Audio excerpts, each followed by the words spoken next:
Hey, what's up, guys? Ricardo Amadoya here with another edition of the Ricardo Balea podcast. This is episode 12. And before we get to today's guest, like always, if you can give me a like on the video, if you're watching on YouTube, subscribe to the channel. I got a lot more good content coming your way. I'd really appreciate that, guys. And let's get right into it. We have a good friend of mine. I've known this man for a long time, I think since 2003, around there when we first met back in Brazil. Mr. Mm-hmm. Tarsis Humphreys, how you doing, man? Hey, I'm doing good, Ricardo. Thank you so much for the invitation, and congratulations for an amazing job, man. For me, you're the best out there. Oh, thanks, man. I really appreciate it. And like I said, you and I go back. I remember seeing you compete as a brown belt, and we've hung around similar circles together, trained a little bit together a few times, and I've gotten to see your career over the years and see you've evolved as an athlete. Now, you're living in California, you're living the dream. But talking about California, what's going on right now for you as far as things with the coronavirus? How you dealing with everything right now? Well, it's been hard getting fat, to be honest. I'm not trained as much as I want. I'm gonna go Yeah. back now and do some functional training at one facility here that I'm friends with the owner, and then it's just gonna be some people right there. Okay. You know, no job, no jiu-jitsu for now. That sucks. So need to figure out other stuff for now. I'm actually trying to do this new thing because I see a lot of people like teaching jiu-jitsu now to train with dummies, Yeah. and I said I'm not gonna waste my time doing that. To be honest, Yeah. I know this is more like for beginners. They are pumped and they want to try moves. That's fine. That's cool. But as you have some little experience, you see that like, you cannot really do anything with the dummies. And so what I want to do right now, and I hope this starts like probably next week or the other one. Hmm. Uh, I want to do this online program that I'm gonna be the mental coach. Oh, nice. So I want to get like 101 and then explore like whatever my student wants to learn for his mental games, like strategy, how to deal with fear, or how to be more consistent, how to visualize what you need to do before a tournament or even during your trainings. Because I have been through all that. I have so many sessions with a sport psychological doctor, Hmm. and then he taught me a lot of techniques to use, plus all the books that I read before, how to put that fire inside you, and how to deal with the emotion or be rational, and all these things. There's a lot of things that you need to apply, in my opinion, to be a champion or even Hmm. to perform better in the gym. Because in Hmm. my mind, I truly believe that jiu-jitsu is at least 70% is your mind, and with your mind you can last longer, you can control situations better. If you're like more relaxed, you can see things clearly, and you can make like better plans. And then everything, there's a lot of techniques to do that. That's gonna improve your abilities, your mechanics, your body. So that's Nice. my plan right now, and I hope I can release this pretty soon. So Nice. now is the time to sorry. Yeah, no. Now is the time to use the mind, and Yeah. I truly believe that training your mind when you come back to the jiu-jitsu, you're gonna be in a different level. It's so yeah. If you want to do dummy stuff, do it. Conditioning, amazing. Just do it. You're gonna keep your body healthy. If you want to stud fights, that's gonna be part of my program too. So we can stud fights, and then I can explain what's going on right there. What's the mentality behind that? So it's not just about like fear or this or that. It's all about like to see the bigger picture, and what you need to all the formulas, all the things that you need to have to be able to be a good fighter, and get your best and reach your best. I like that because I think it's unique right now. You said it. Like people are showing solo drills. They're showing stuff with the dummies. Obviously nothing with the partner. So it's something different, but it's also something that's important. I think a lot of athletes, and I'm sure you know that. Maybe they excel in the academy. they go to the tournament and they just have a mental, blank, or they just don't perform as good as everyone thinks that they should. So I think something like this is a great tool. I think that there's a lot of people, especially at the lower belts, it's a good opportunity for you to connect with white belts and blue belts that want to learn from a guy like you that's a world champion. Maybe, like you said, review techniques and get more mindset training. I think that's great. And, I wish you the best of luck, and I'll be happy to help promote it for you as much as I Oh, can. thank you. Appreciate that, man. Yes, Yeah. it's gonna be great. I see there's some guys that they do this mental coach, but they are not world champions. They didn't, could use it and get what they wanted. So Gotcha. not saying that their job's not good, but I Yeah. have all the mental part and also the physical part, and I became world champion using those techniques. So I think it's very legit. Yeah. And like I said, I've seen you kind of in your career. To me, I've always seen you as like have a very strong mental game going into competitions. And maybe I don't know what went on in your head in the inside, and maybe you're battling, but you always looked at somebody. Every time I would see you at a tournament, you were like, let's go. I don't care. You were always like, like you always had that like warrior, like you didn't give a shit who it was. And that was something I always respected about you. I still remember to the day, your first world championship at black belt. I believe in the absolute. Your first round was Shanji, and you were just like, "Yeah, let's go." Like you didn't care. You were just, and of course, you were saying it in a respectful manner. But Yeah, I think a lot of other people would have folded, and you were there, and you were like, "No," you were fighting to the very end. And I think that's something that I respect about you as a fighter, and I think it's a great benefit for others to hear from you for that sort of stuff. Talking a little bit more about your past and your earlier training. Can you tell me, and maybe some of the people at home, like how you got started in jiu-jitsu and, training? Of course, you trained under Fabio Gurgel, one of the greatest competitors and coaches of all time. You were always under him. Can you tell me a little bit about how you got started and how things were, starting jiu-jitsu at Fabio's Academy? Yeah, so I started like first time I saw jiu-jitsu was through a friend. He's in Brazil. His name is Rodrigo Favalli. He used to train with Bering Jiu-Jitsu, and then he ended Okay. up going to High and Gracie after Marcelo like died. But actually, he was training. Marcelo wasn't alive yet, I think. But anyway, so he was the guy that showed me when I was 13 years old. That was back in 19. No, actually, I was younger. So back in 2000, no, 1995. Mm. So he showed me like a rear naked choke and then an armbar. And then when I saw that, I was like, oh my God, like this is legit. This It's is like really magic. works. Yeah. Yeah, it's like There's magic. some science behind it. Yeah, And yeah, if I do exactly like he did, I'm gonna have like the same move and it's gonna work, and then I can protect myself. Because before I was just doing like karate or yeah. taekwondo or capoeira, and I couldn't hit anybody. I couldn't see if I could really like knock out somebody or defend myself. And Mm. not that I want to knock somebody out, but my main thing was I want to be a fighter. I want to be able to defend myself. I want to be confident, and I want to do something that I can see that works, and not just like breaking little small piece of wood. Yeah. Like I never felt that was legit for me. And I know karate is legit, taekwondo is legit, capoeira is legit. But when you're a kid, you cannot put kids to kick themselves, Yeah. in the face and knock them out. So they just do more this, kata, and Yeah. then I was like, oh, that's not for me. So when I saw jiu-jitsu and I saw how powerful was that, I like right away. And it's a safe way to do that too. Mhm. So then, like I said, the day I saw it, and then I said, Mom, like, I want to do jiu-jitsu. That's what I want. Like, I don't want to do karate. I don't want to do soccer. I want to do jiu-jitsu. And Nice. then it took me a little bit. I went to train with my friend at his gym that was Bering at the time. And then we couldn't afford that.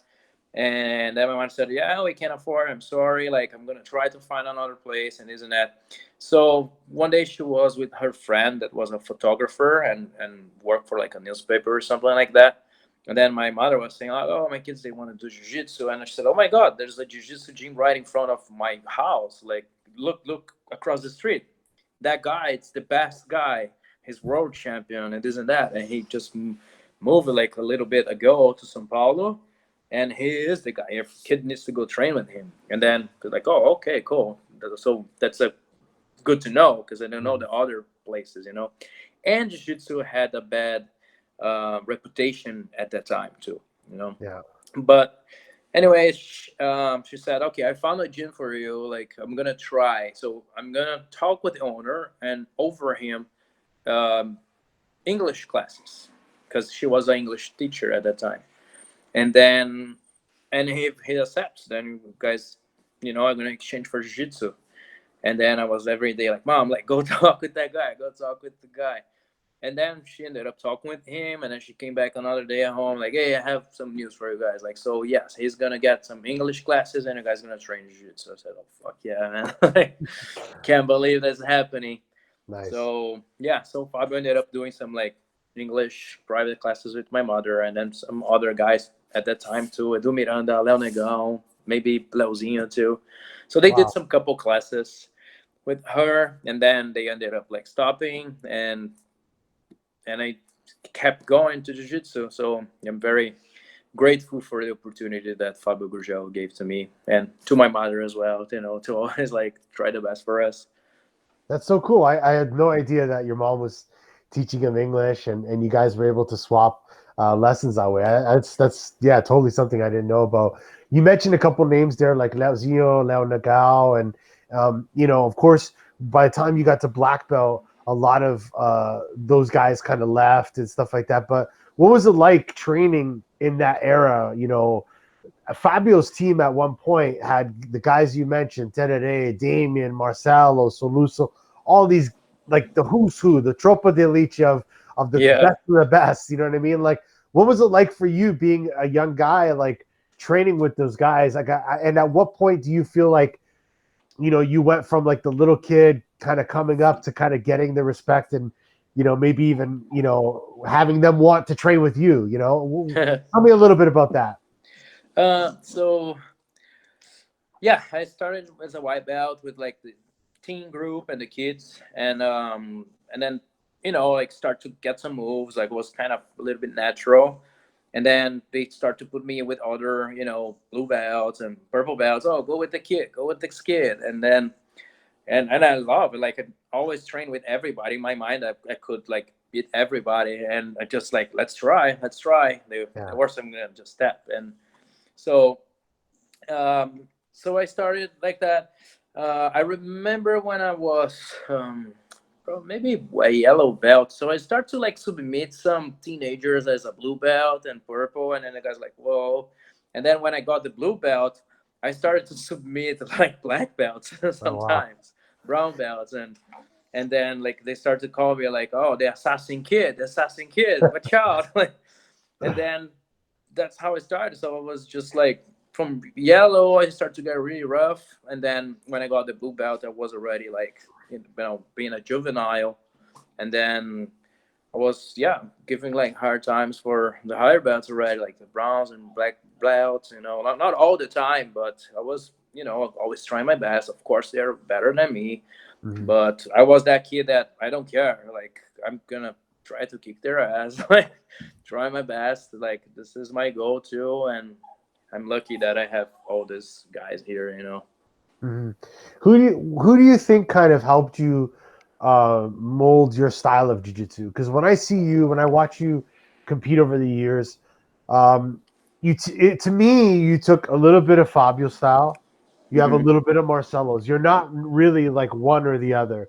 And I even see like a little bit of Tellus, like sometimes, like you know what I mean. Like I see different people in you. So who do you think, aside from Fabio, maybe helped you kind of mold your game? Because like I see you play Lasso, but then I see you play X, and then I see you throw like Fabio, but then I see you wrestle. So you got a little bit of kind of like the best of all the worlds, you know. Who Hmm. helped you develop your game the most? Do you think? I always like was watching like the best fighters, and luckily I have them in Alliance. So I always try to like pick their best moves. Like I said, if it's working against the top guys, it's gonna work with the lower guys in my division. So I Yeah. always try to get their best and put in my game, and then be this hybrid, fighter, not just like follow one style. So I always wanted to have the best of what they have, and then I just put in my game, start to practice, and if it works, amazing, it works. And I always wanted to be like well rounded. I didn't really want to be like a fighter that has only one move, and this Yeah. is his best move and that's it. Because like I said, I got it for self defense. I always have in my mind that I want to fight MMA, and I ended up never doing that. But I decided I want to be complete. I want to be well rounded. I want to do all types of guards. I don't want to. Oh my God, the guy passed my, I don't know, one spider guard, whatever, and then I cannot play other ones. So I always try to get be very complete. And it's more weapons you have, better it is too. Yeah. So that's my mindset. It took me more time to be a world champion. If I go back in time, I could be a master in one movement and got like so many world titles. But to be honest with you, will never really fulfill me. To be honest, Mhm. like I prefer to be able to deal with all all all types of jiu-jitsu. Like, I'm Yeah. not saying I'm the best, but that's my mentality. I want to learn a little bit of everything. And Yeah. And talking about that, if you could go back and change anything that you did, or your training style, or how you trained, or different positions, what would you do? Or what do you think you did everything you needed to appropriately? Now that the game is kind of changed and you've adapted over the years with it, it's one thing I admire about your game. You've always stayed with the current times. You're always competing. But looking Mhm. at how things are now, do you think that there's been much change in the evolution of training or physicality that you could maybe go back and change to make you a better fighter? Or do you think you did everything the right way? No, I don't think I did everything the right way, to be honest. Like, Huh? my diet could be better, my conditioning could be better. I just got all these things when I just like got, like, let's say 2007. I got my best conditioning. That was the Olympic weightlifting. My diet I was able to only get in 2009, if I'm not wrong. So I really did like a diet, like a plan, because I never had like a nutritionist giving me the right diet. So I got introduced in 2010 a little bit, but making a lot of change. Like, in 2015 was the first time actually that I have like a nutrologist Mhm. to got all my diet, and then I did the diet, and I felt amazing. Like, my energy, my body fat percentage, everything was like, the recovery was the best. I ended up getting second place with only 2 months of training for roads, like after an ACL surgery. Wow. So yeah, it was pretty good. And also, like, I looking in the back, in the past, I could, be more dedicated about doing more conditioning. Mhm. I was just like, oh, I'm natural, I'm just doing the jiu-jitsu. So that was one thing that I would try to get better, like have a better physical conditioning, Mhm. with the right coach, because it was hard to find back in the days. I think maybe USA or Canada was easier to get like a more specific conditioner.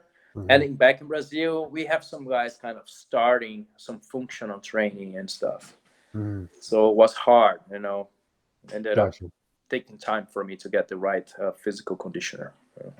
So, we talked a little bit of your beginning and how you started training, and obviously your training at the academy and the different guys. Competing over the years. One of the guys that I always saw you compete against was Galvão. Would you Mm, say that he was one of your biggest rivals in tournaments? Because I saw yep. you guys at brown belt. I saw you guys multiple times at black belt. Was he definitely your biggest rival? And Oh yeah. do Yep. you think he brought the best out of you? Yeah. I spoke with him about it another day. Yeah. I posted a photo fighting him, and I said, "Oh, you're a beast." I said, "Man, you're a beast," and you took a lot of my titles, your asshole. And then we start to laugh, you know. But I said, no, you made me a better fight. So yeah, Andrea has this.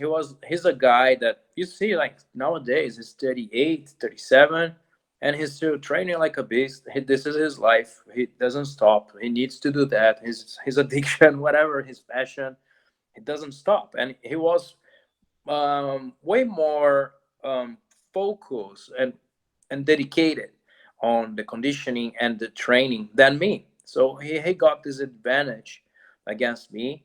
And he definitely made me push myself because before I fight him, I was winning everything, like in the purple belt and brown belt.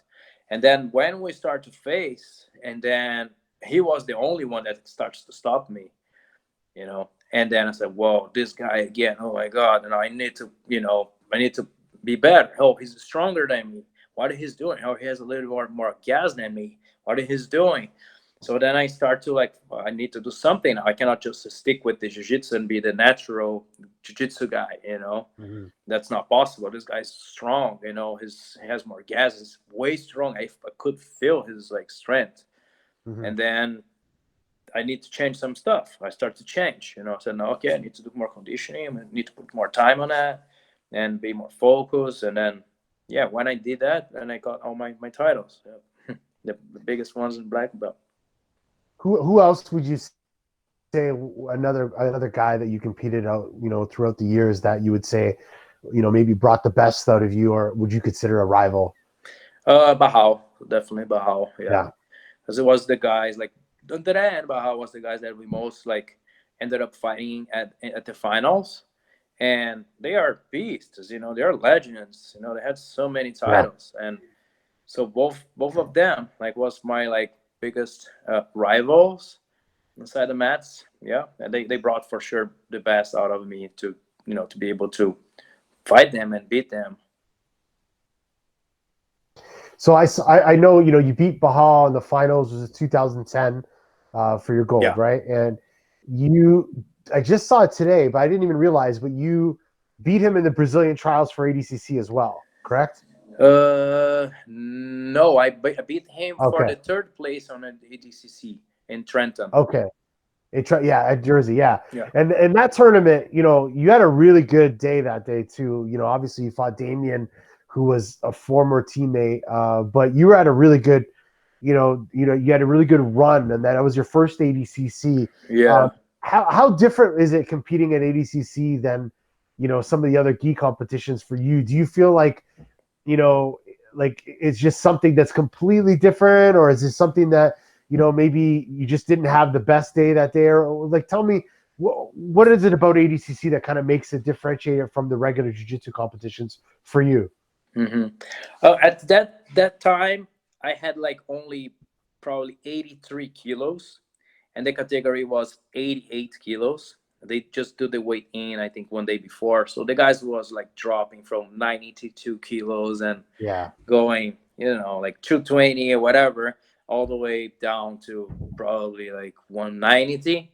And I was like 180 something. But so that was one thing. Like I was way lighter than the guys. The other thing is, in my opinion, in a DCC, you really want to have like a really good wrestling, especially if you're going to the finals. You can be a guard player, but when you get in the finals, you cannot pull guard. So what are you gonna do? You're gonna start behind the score and still playing guard. Like you need to shoot, and you need to give a good shoot, and then be able to play guard. Big shot. So wrestling, in my opinion, is a big thing in ADCC. And the modified wrestling, like when you combine jiu-jitsu and wrestling. Yeah. So this is a main key, in my opinion. That's for me, this is the main key at DCC. I'm not saying that you need to be a wrestler. Of course, you need to be a jiu-jitsu fighter. But if you want to be a champion in DCC, your wrestling needs to be sharp, super sharp. That's my opinion. And we talked a little bit about so your ADCC 2007, you went back again 2009. I think it goes without saying that one of the pinnacles of your career, obviously your world championship in the IBJJF, but for me, you made a benchmark with your World Pro in 2009 for several reasons. First, it was the first Abu Dhabi World Pro, so it was the first time a professional jiu-jitsu tournament of that nature outside of ADCC assembled the best fighters from around the world, and you won your division and you won the Open, so you're the first major star of the World Pro. But not only that, what people kind of overlook or maybe don't realize too is, you beat the guy that beat Fabio and Marcelo in the same day. And Yeah. I rewatched the match today, and man, like you were fired up at the end of that. So how much of that was for you, and how much of that was like almost like revenge for the team? You know what I mean? Uh-huh. Yeah, like I remember in that tournament, I was kind of like the underdog, and then like nobody was like, "Oh, Tarsis is tough," but like he didn't win, he didn't beat us, yet. And then I was kind of the underdog. People were more like concerned about Fabio, about Marcelinho, about Gabriel Vela, about Alexandre Souza, Rodolfo, Batista, Yep. Braulio, Victor. And then and I was kind of the underdog, and I love it. I said, okay, cool. Maybe I'm gonna get like a better, side on the bracket or something. It didn't end up being like that, but was okay. I was very focused, so I was training Olympic weightlifting like as crazy, like, probably like every day of the week. I think I had some Sundays off. Some I was training. Okay. My diet was like super good as well. Like I was doing the really good diet, like being putting the right nutrition in my body. So that was a big difference in the tournament, because we started the tournament like at 6 p.m. I think, maybe 5 or 4, between 4 and 6, and we ended up finishing the tournament at 1 a.m. at that day. Wow. So I remember people was kind of getting tired, and then I have like all my nuts, I have some like dry food, like fruits. So I was all the time like feeding myself and hydrating and doing everything. It was like very hard. It was open air too that Yep. day. We have sand, like and some dust on the mat. It was crazy. There you vacuum the sand, the tummy all the time.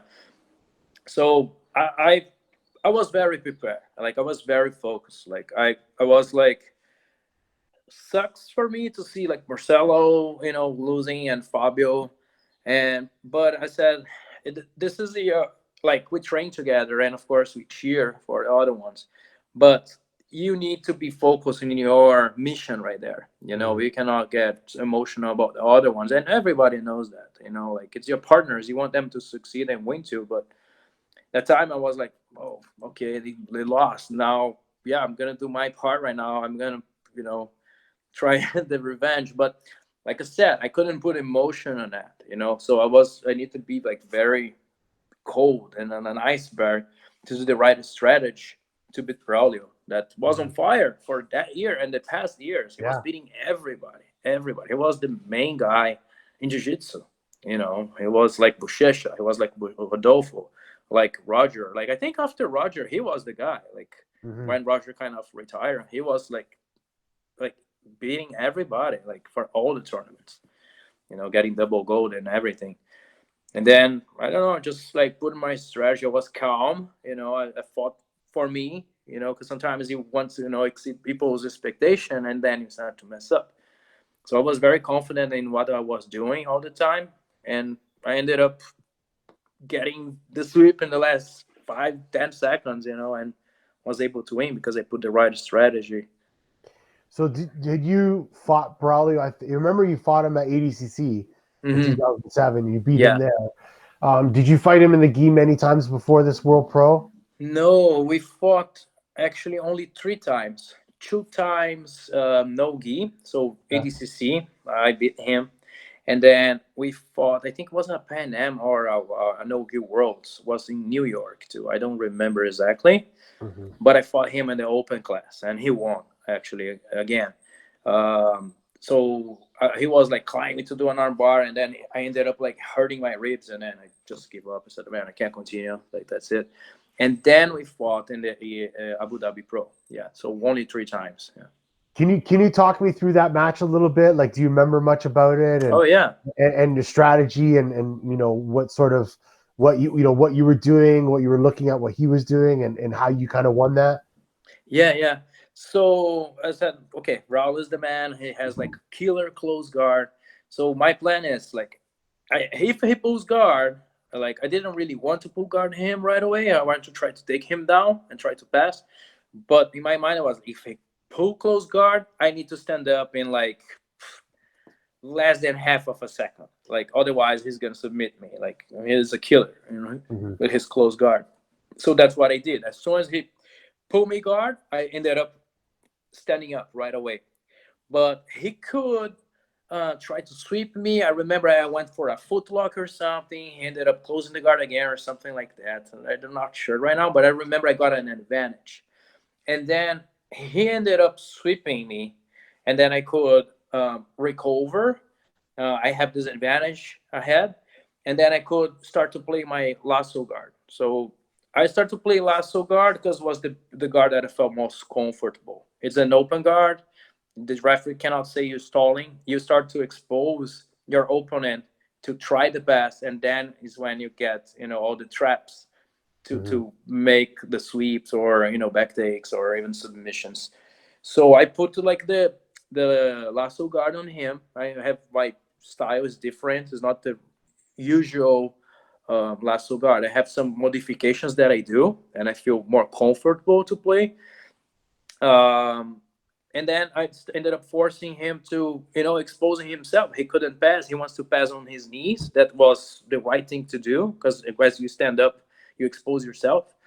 So he stand up, and then to be honest, I just invented a sweep at the time, Balea. I Wow. said I'm gonna try maybe a leg lock on him, but I have only 10 seconds. So if I let go his sleeve, he probably gonna defend. I'm gonna lose. So you know what? I'm gonna like keep holding his arm. I'm gonna go for the knee bar with his arm, and let's see what's gonna happen. And then I ended up like feeling he got like out of balance, and then I could like kind of get under him and ended up kind of going towards his back. His arm was trapped, and then I could like pull and roll him. So then that's how I got the sweep and the title. So kind of invented on the moment, to be honest. Nice. Do you feel like that was one of your most satisfying wins of your career? If not, which one was? Uh, I'd say that was the second one because Okay. my dream since I started Jiu Jitsu was to be a IBJJF Mm. world champion. So I had that. Okay, that's amazing. I actually took some time for me to realize that I became the absolute world champion. I didn't really realize right away. It took me like days, and then oh my god, okay, I just did that. Like that's amazing. Yeah. But I didn't got like super happy because I said, okay, like let's control the emotion, let's keep the focus, the roads are coming, and that's what I want. Hmm. So I can say the 2010 title was my best, like the one that I liked more. In 2009, I did the finals with Bahal, and then was a draw, and I decided to give to him. So Yeah. took me one more year to relax and then go and got what I always dreaming about. You talk about the lasso guard. I mentioned it too, and you kind of hit some points there about you favor that guard because it forces the person to kind of open up. And I know that you have a kind of like a very particular system that you play with the lasso. Who taught you lasso? Where did you kind of come up with a lot of this? And I love hearing that you invented something in that moment. That's why that's the things that I love asking a lot of the athletes is when they came up with certain techniques. Was it on the fly? Was it something sporadic, or was it something planned? So can you tell me a little bit about how you developed your lasso guard? And I know it's very different, and you have a lot of different cool stuff that you did some DVDs recently, so feel free to Hmm. plug any of that as well. Yeah, yeah. So to be honest, now I don't really remember how I started to see the lasso guard. Maybe I think it was Terere because I remember he used to play a lot of butterfly guard, and then maybe when he didn't really like work that well, I don't know if it was Leozinho and Terere and Fabio, probably both together, like them all. But to be honest, I don't really remember who I started to see playing. Lasso Guard. I think I was just something that I was like, I remember this. Like I was terrible playing guard. Mhm. That's the reality. And I Okay. couldn't find like a guard like that I really felt like, okay, I'm comfortable. I'm not gonna get, my guard pass right here or that. So then I remember that just came up on my mind that I start to try to understand what I need to do to have the guy in front of me and keep him in front of me and be safe with that. So then I realized that, okay, I need to break his posture. So one hand on the collar, and I need to, dominate one sleeve so he cannot use that hand to do anything like that. So then I just kind of start to do that. And then I think that's how I actually started the lasso guard. And Mhm. then some people start to smash my legs, and then I said, okay, I need to modify that. And then I start to step my foot on the ribs and keep my knee open. So my lasso, I do not stick the leg all the way inside. I just turn and step sideways, and my knee stays outside, doesn't stay like straight. So they Okay. cannot do the sandwich pass or stacking pass. They can't do that.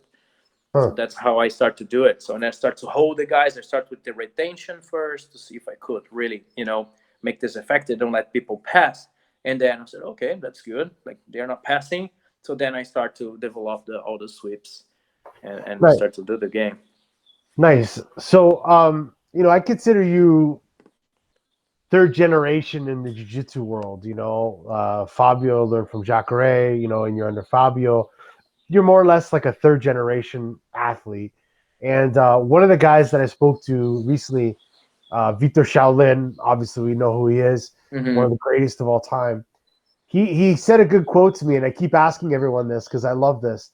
But he said that he tells his students that you guys are learning jujitsu in the worst time ever. And I was like, really? And he's like, yeah. He goes, because before you get to class, you have TikTok, you have Instagram, you have YouTube in your hand, and then you get to the academy thinking about what other people are doing, what other professors are doing, and you're confused and you're not going in there. Whereas before, you showed up to class, whatever the instructor said, you did, Yeah. and that was it. So Yeah. what do you think about that? Like about like now, like the training of jiu-jitsu now, and how social media is sort of it's like a great tool, but it's also confused. I feel that it confuses people. I know that in my classes, sometimes out of let's say 20 guys, I'll have 18 of them. Everything I say, yes, professor, boom, boom, boom. And two of them Mm-hmm. are like, yeah, but I saw this on YouTube, and blah blah blah blah. So, what's your take on the YouTube generation and training jujitsu as compared to was what it was before? So yes, I totally agree with you, Balea. Like you have those students coming up with like, oh, I found this and that, and then you kind of, it's good because you have that, talk with the students, and then you can show like that you really understand and this and that. But sometimes it's a little annoying, all the time because they want to do the flying arm bars, the burning ball, and the guy don't even know how to do a posture inside the guard. The guy And doesn't know how to defend an arm bar. yeah, Like and you don't he want wants to, to do the burning ball. and you don't want to tell him that because you feel bad, and you don't want to say like, "Hey, man, you don't even know how to do a hip escape properly." You know what I mean? Without me correcting you, and you want to know how to do reverse De La Riva Berimbolo. Like, so how do you deal with it as an athlete, as an instructor? I try to show them, all the things that they want to know. But like I have my system, my program, the Alliance system too, and I believe to you be a good jiu-jitsu sportist, whatever practitioner or world champion, you need to have a solid base. You Mhm. need to, and you need to master some things too to be able to be a champion. Like but you need the base, you need the fundamentals. There is no doubt about it. And then also I see a lot of like students, they come and they, oh, look this, I found on the internet the way to escape from um army guard, or no, the way that you cannot escape from army guard. Okay, okay, let's go, show me. And then I just go and boom boom boom. Okay, see, like it's not what you see. So it's like the Instagram models, like look so beautiful in the photos, and then sometimes it look like in reality it's like, this girl the same girl? Like, so a lot Yeah. of things there look so amazing, especially when you don't really know jiu-jitsu, and then when you're like a black belt highlight, you look at this and you're like, oh my god, like the guy that just did that looks amazing, looks beautiful, Yeah. but it doesn't work. It doesn't work. I said, if the guy tried that to me, I'm gonna like just grab his back or rip his arm off like that Hmm. fast, like half second. And then you see a lot of people, like you said, like they're trying to do all these fancy rolls and moves, and this doesn't really work. It's just acrobatic stuff. I mean, and I'm not saying that some stuff doesn't work. I like berimbolo. I do berimbolo. I believe it's very effective and dangerous. So I respect all forms of techniques. But some is just like entertaining thing. Maybe these guys just want to get more followers or get more popular on the TikTok or jiu-jitsu. Hmm. So I refuse myself to do these things because I'm gonna look pathetic for who understands jiu-jitsu. And Hmm. I think it's like a type of cheap prostitution, to just get followers or whatever. And I'm not that guy. If you wanna train with me, you're gonna learn real jiu-jitsu. Jiu-jitsu that's gonna work. That's gonna be Gotcha. solid and can put you in actually a good place. Otherwise, it just like been putting your minds that have some fancy moves, and then when you really try with somebody that has a decent basic jiu-jitsu, is gonna kick your ass, and then what are you gonna do? Like, Yeah. gonna get more YouTube videos with like Mhm. unknown guys that just do Hollywood, stunt stuff. That is Yeah. cool, nice to see, but it doesn't work.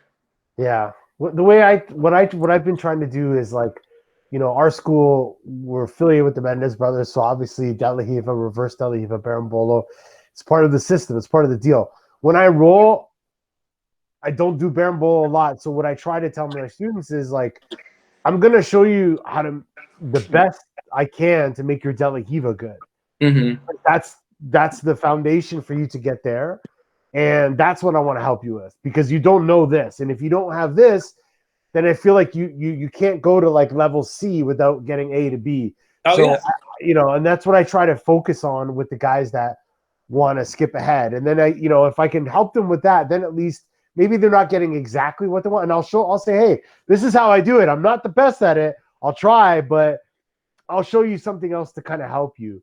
So Mm-hmm. what advice do you have for maybe a beginner training in jiu-jitsu, like a white belt, blue belt, that sees all this stuff or they get a little overwhelmed with everything? What advice do you have for them, getting into this and, for them to develop a game of their own and get better at jiu-jitsu in the best way they can? What kind of advice do you have for them?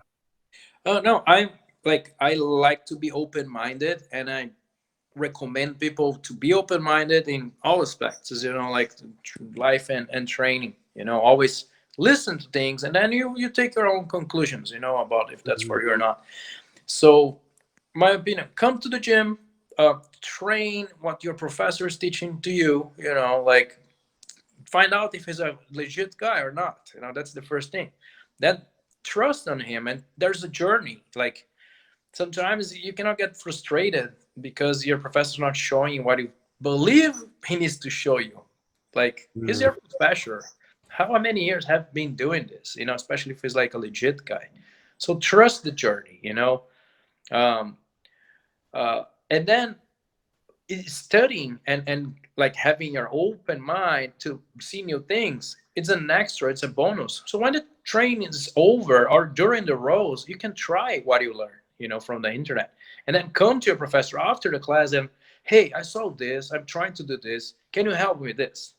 And then if I know, yeah, I will help you. Otherwise, I said, can I see the video? Or like, okay, because I can read very well and then understand what's going on. Like I can do that, Mm-hmm. can self-learning things. And I think, like when you reach some good level in jiu-jitsu, everybody can, like if you really put time on that. So that's what I recommend. Go for the class, do the regular things, and then, like after the position, or at the end of the train come and like, hey, like I saw this, like I'm trying to do this, I'm failing, like do you know how to do this? And then just go for it and put in your game as an extra. Because I believe you need to come train with your professor, trust their journey, and also, just do your own thing too, like Hmm. create your own style and go and study jiu-jitsu, like watch fights and see how it works, and Hmm. then ask, because then you can improve way more. It's nice to be interested and always want more and ask more and learn more. I think you hit the nail on the head. And the one thing I like is you said, ask your professor after class, Yeah. not when he's showing you the technique and you're like, Oh or yeah. he's demonstrating. You're like, but professor, what if the guy does the Yeah, yeah, I that's think like it's good. I like, but not all yeah, the time, and, yeah. and there's some guys that they want to be that guy, he Mhm. wants the attention, or he wants to show that he knows jiu-jitsu, or at least in his mind. Yeah. So I think you know, it's good to ask, but don't be, an annoying person all the time, just wanting attention. Like you're Mhm. gonna have a hug at the end of the train, bro. Just relax. We love you, but just let people learn to and have the opportunity to ask things too. Mhm. It's there's one of this guy in all the gyms. Exactly. Every gym is funny because there used to be there's like different characters. It's like going to like the workout gym, like where we lift weights and stuff. Like Uh, there's always a guy that's like the creepy guy in the old looking at girls. There's always a guy that's throwing the weights and making the noise. There's all these different characters in every Stereotypes, gym. yeah. Yeah, exactly. What's the like I said, you were around when Fabio was still around training and competing, and obviously you're still out there competing and stuff like that. What are some of the things that you like about the current scene of jiu-jitsu, and maybe some of the things that you're not really into, or maybe as far as the direction that it's going in the sport that you like and maybe that you dislike? Okay, there is things that I don't like. So the first thing I don't like is the size of the kimonos right now. Mm, People are using like ridiculously small kimonos that you cannot even do grips. And jiu-jitsu with kimono is all about grips. So even with IBJJF, like measuring some gis, at most gis and all the gis, I would say that all the gis, like when the person is standing, it's just like right on the limit to pass. But if the mm, person like bend his arm or bend his leg, there's no more grips. So yeah. this is something that really annoys me in jiu-jitsu, because the jiu-jitsu with kimono, it's all about grips, and then you don't have grips to do. You know, I don't think it's fair. I think, and I already mailed them so many times. And man, these kimonos here is ridiculous. There's no grip. Like it's right on the limit. Like no, you guys need to change it and be more aware with this. Hmm. And then I start to use like ridiculous smaller gis too, but was Yeah. passing, because that is something that for sure interfere. And then, in my opinion, we start to see a lot of grappling instead jiu-jitsu, because people need to adapt a little bit more. So since they don't really have the grips, they started to do a little bit of ADCC, like grappling. Okay. So I don't know if you agree with that, but I felt that you need to do to change your game, since you don't have grips. Give, give me That's example. Give me example. like sweeps, for example. I was trying to fight some guys, and then I tried to have his sweep to go for like a sit up, a leg sit up, and then bring this grip to my other hand, and then have the hand and come up. And then I ended up going for the belt, or going for like a single leg, and then Hmm. takedowns too. You see, like you cannot do too much judo if you don't have a decent grip. So then you need to apply for more like single legs, double legs takedowns, or just snap the lapel and then go for the leg. So I felt that at least in a heavier categories, Hmm. the people doesn't really have so many grips anymore, and then you see some type of grappling, and I don't really like that. I think this is not the kimono jiu-jitsu. That's Gotcha. the point of the kimono. Otherwise, just take the kimono, put the rash guards on, and do the grappling, Mm-hmm. So I felt that, and then I mailed IBJJF some couple times. It looks like they are more on top of it right now. Okay. Um, Another thing that I don't really like, it's seeing people like starting the mat and then they sit on their butt right away. Mm. That doesn't look nice at all. Like, Yeah. I know, okay, deal with the burning bolo. There's so many ways to deal with that. Yes, there is, but it's something that I don't like. Doesn't look nice, Like, let's suppose that you bring somebody outside from jiu-jitsu, Yeah. never trained jiu-jitsu, and then whoa, the guys just sat down and now they are cleaning their butt on the mat, like dogs, cleaning their butt. Yeah.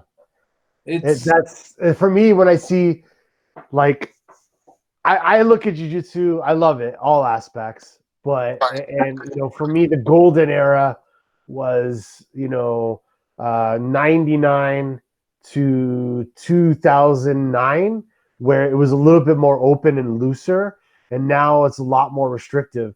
And now obviously with like the double guard pull, for me, it's not that I like it or I dislike it, but it's like you said, if you brought somebody outside and they looked at it, they're like, what the hell is this? And it's just like, it's even funnier for me when you see somebody, they do double guard pull and then they're like playing bullshit, like trying to go for a toe hold or foot lock.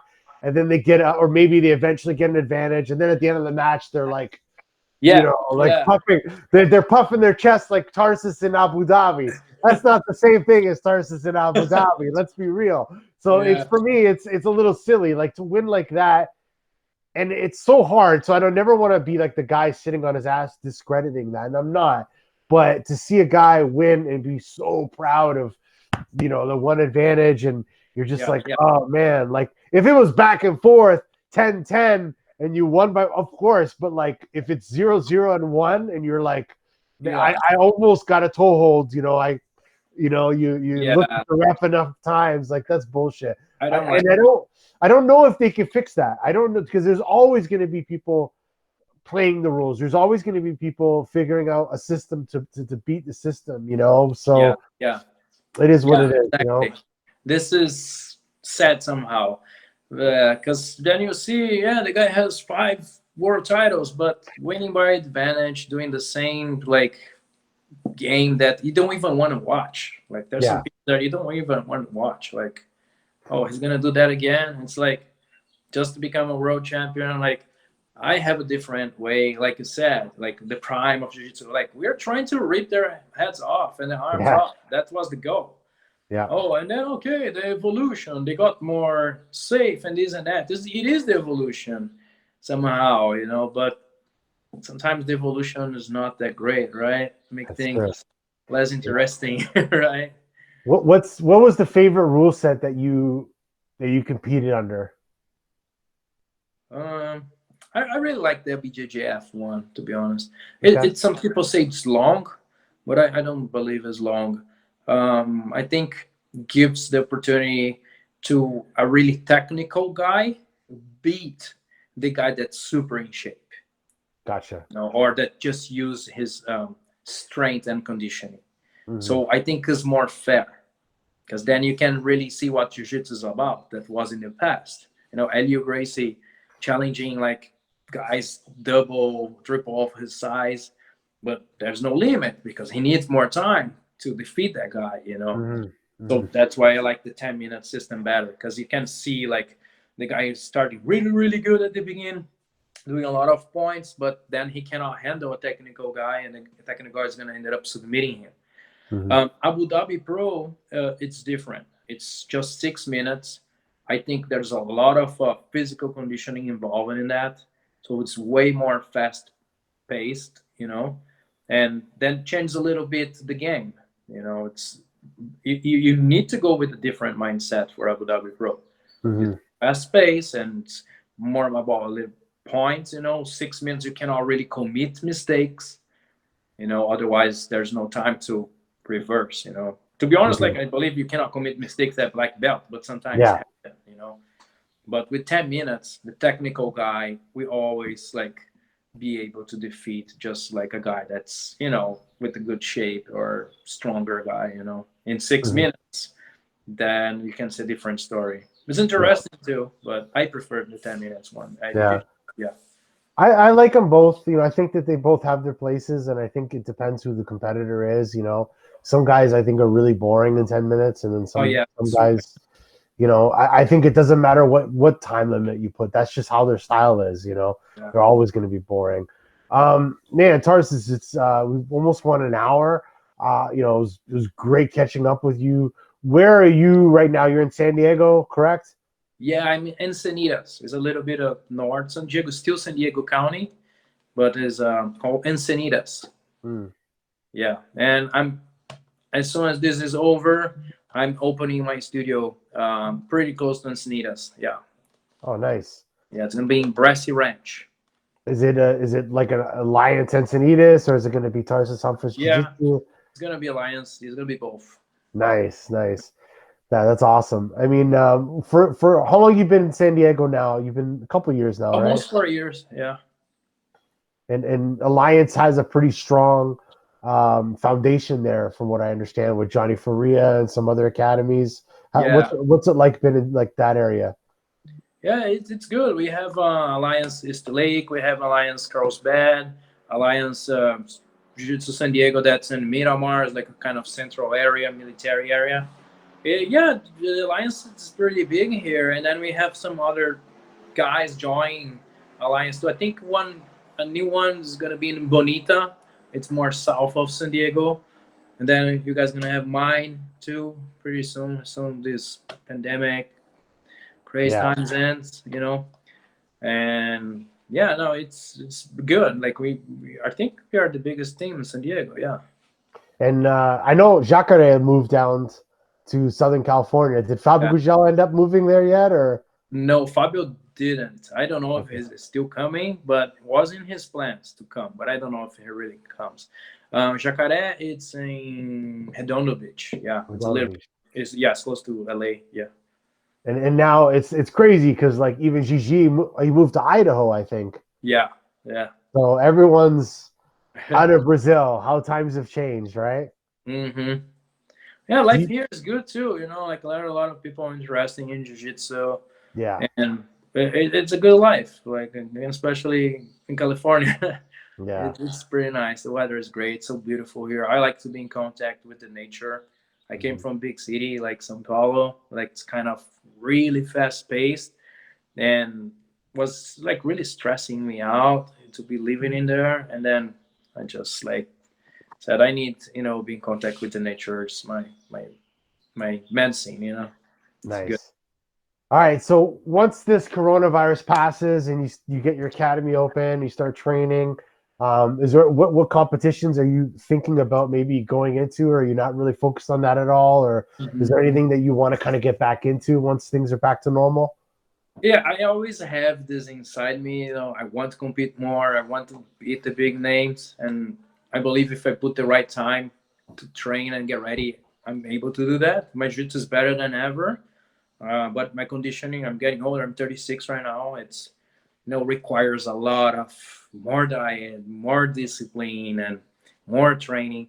So trying to balance the two things. I'm probably going to be doing like some super fights after all this pandemic thing goes away, the coronavirus. And yeah, so more some super fights for sure. Yeah, I still want to keep fighting, Okay. Well, I know a lot of promoters, so I'll put the word out there. Once everything's passed, I'll drop some seeds out there and let them know that Tarsis wants to fight.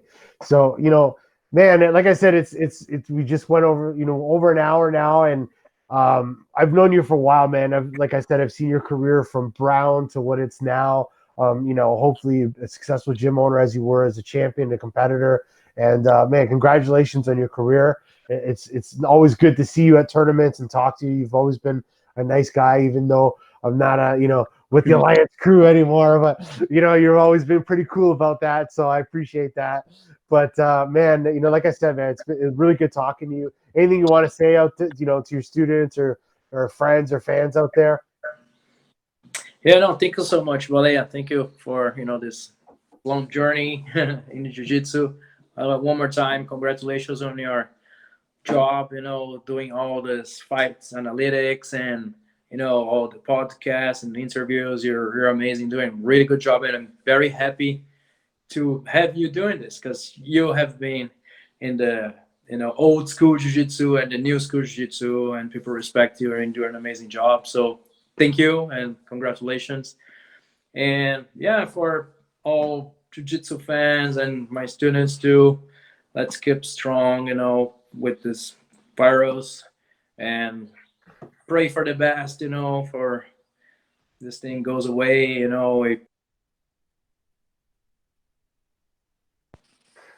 and sorry, somebody called me. So yeah, I just need to keep tight right now, keep strong, and hope like this goes away, and then you can be able to have normal life again in jiu-jitsu and just whatever people like to do. All right, man, you said it. All right, guys, if you're watching at home, I'm going to throw some links to contact Tarsis in the description. I definitely recommend go checking him out. He's a very humble guy, obviously world-class jiu-jitsu. I totally recommend going to visit him if you're in the Encinitas area. And yeah, man, thanks again, once again, Tarsis. Thank you, everyone, for watching or listening at home. I'll see you guys. This was episode 12. I'll see you on episode 13 coming soon. Until next time, guys. Thank you, Baleia.